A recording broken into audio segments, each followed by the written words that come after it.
Assalamualaikum warahmatullahi wabarakatuh. Allahumma salli ala sayyidina Muhammad wa ala alihi sayyidina Muhammad wa barik ala sayyidina Muhammad wa ala alihi sayyidina Muhammad wa sahbihi ajmain wa sallim. Alhamdulillahirabbil alamin. Kali ini bertemu lagi dengan liputan Infojek spesial berita mengenai sektor pertanian. Kali ini kita mendapat liputan khusus mengenai budidaya tanaman hias. Tentunya para pemirsa Infojek akan bertanya, tanaman hias dalam sektor pertanian. Secara regulasi, budidaya tanaman hias termasuk dalam pembinaan Kementerian Pertanian di Direktorat Jenderal Hortikultura bagian Direktorat Buah dan Florikultur. Untuk lebih lengkapnya, mari kita simak liputan berikut ini. Selamat menyaksikan. Kegiatan budidaya dan koleksi berbagai jenis tanaman hias menjadi tren musiman dari tahun ke tahun, baik secara lokal maupun nasional. Apabila kita mengamati sejarah asal mula budidaya tanaman hias, maka kita lebih baik memahami dulu apa itu pengertian tanaman hias. Tanaman hias merupakan semua jenis tanaman yang sengaja ditanam atau dirawat oleh petani ahli pertamanan dengan tujuan dekoratif atau sebagai hiasan. Tanaman hias biasanya disimpan dalam pot khusus yang diletakkan baik dalam ruangan maupun luar ruangan dengan tujuan pelengkap desain pertamanan atau landscape. Adapun budidaya tanaman hias yang memiliki bentuk bunga indah biasa termasuk dalam kategori florikultur.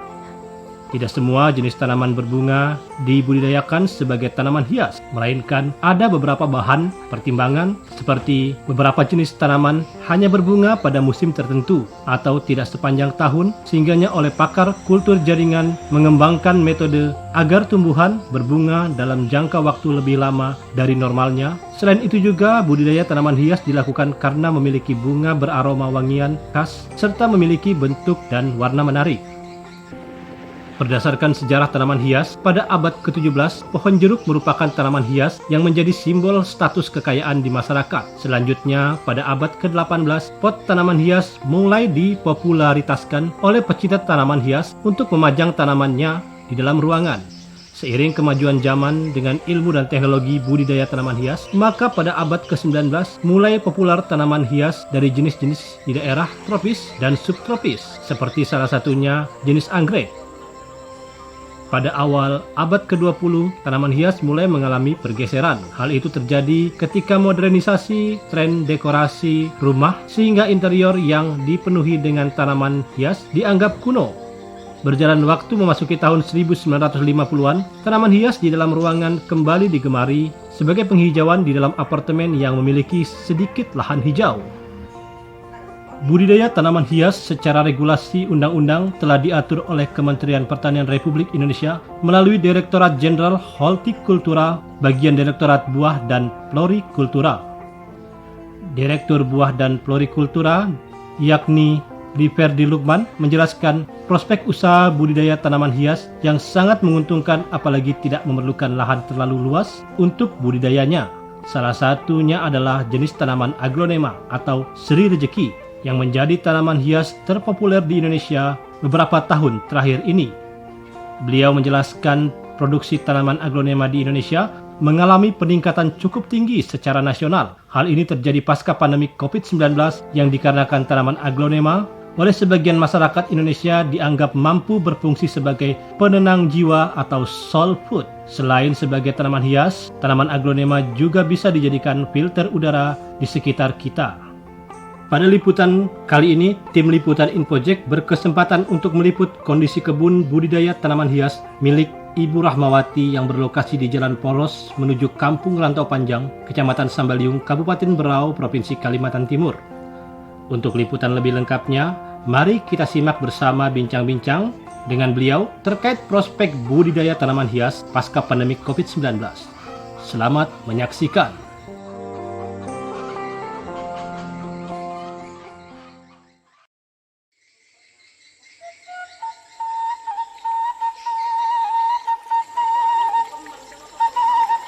Assalamualaikum warahmatullahi wabarakatuh. Kali ini saya berada di sebuah kebun bunga tanaman hias yang berada di Jalan Poros Rantau Panjang. Beliau merupakan salah satu pecinta dan budidaya tanaman hias, serta juga secara komersil menjualnya untuk masyarakat dengan harga dan varian yang berbeda. dan tergantung dari negosiasi kita dengan beliau. Sekarang saya berada dengan pemilik kebun budidaya tanaman hias dengan Ibu siapa namanya Bu? Rahmawati. Bu Rahmawati. Mulai kapan Di tahun hobi? 90. 90 ya. Di tahun 90. Terus, gimana? Ada suka dukanya? Enggak ada juga. Kiranya bagus saja, enggak pakai pupuk lagi, enggak pakai Oh, apa. nggak pakai pupuk ya? Enggak. Terus pupuk-pupuk organik mungkin ada ya kayak Enggak ada. ikan? Sekam Bukan, aja, sekam. Oh, sekam padi. Oh, sekam. Terus jenis-jenis apa aja yang ada di sini? Ih, banyak nih, enggak tahu apa lagi nih. Aglonema itu sitlistip, Kamboja, terkini. Nah, Oh, banyak ya banyak jenisnya. Semua kembang. Mulai dari anggrek ada juga. Ya? Anggrek, itu anggrek gelombang cinta. Enggak bolong. Terus untuk kisaran harganya dari berapa? Dari 25.000 sampai 250, 300, sampai 300 tinggi ya. 350. Oh gitu ya. Ada aja ya pengunjung yang Ada. borong ya. Ada aja yang beli, kadang beli sampai ya. 5 juta dapatnya. Alhamdulillah. Oke, itu informasi kita Ya. untuk Infoject. Bagi Anda yang ingin tanaman hias, Anda bisa langsung menuju ke Jalan Poros menuju Kampung Rantau Panjang. Demikian dari tim liputan Infoject mengabarkan. Sampai jumpa.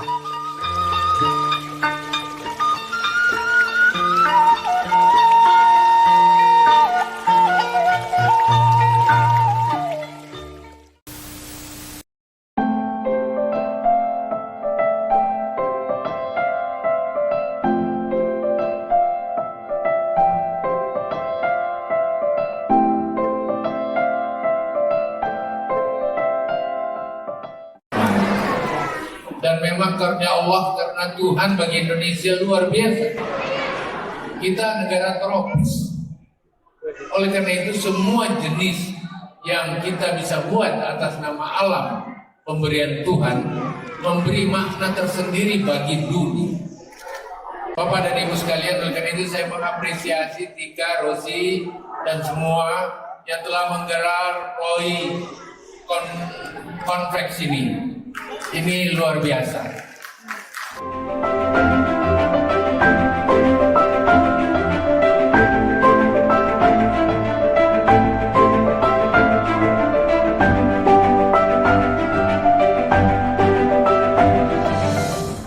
Untuk itu, kebersamaan dalam berinovasi haruskah dibangun sehingga terjadi industri florikultura berskala besar yang signifikan selama beberapa dekade belakangan ini.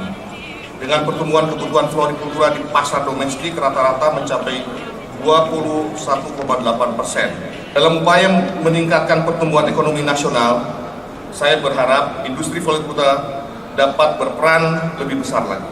Bapak Ibu hadirin sekalian yang kami hormati, Kementerian Pertanian secara aktif mempromosikan florikultura nasional melalui kegiatan One Day with Indonesia Coffee Fruits and Floriculture di beberapa negara sejak tahun 2021 lalu.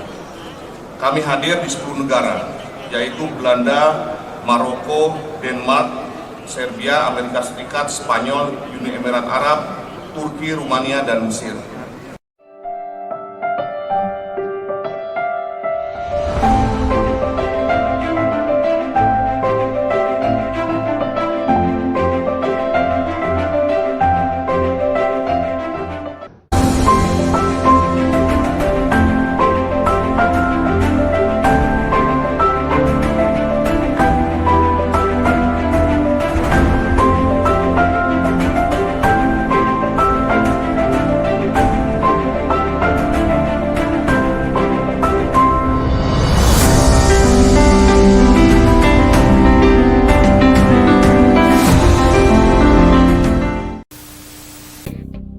Alhamdulillah, itulah liputan singkat kita mengenai tanaman hias yang diatur dalam regulasi Kementerian Pertanian. Masih banyak lagi informasi-informasi yang bisa kami berikan tentunya sebagai inspirasi, motivasi, dan edukasi bagi pemirsa setia Infoject. Akhirnya seluruh kru Infoject undur diri, tetap patuhi protokol kesehatan, mencuci tangan, memakai masker, menjaga jarak, jauhi dari keramaian dan kurangi mobilitas. Walahul muwafiq ila aqwamit thoriq. Wassalamualaikum warahmatullahi wabarakatuh. Salam pertanian, maju, mandiri, modern.